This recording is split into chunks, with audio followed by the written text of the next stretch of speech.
How to add group description on WhatsApp. Hello guys, in today's video I'm gonna show you how to add group description on WhatsApp. First thing, go to WhatsApp and here click this, select any group you want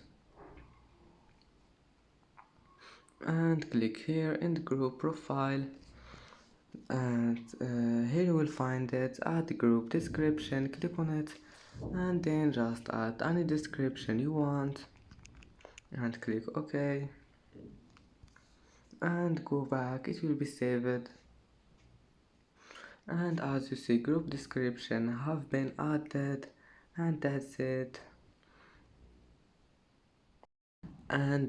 it for today's video.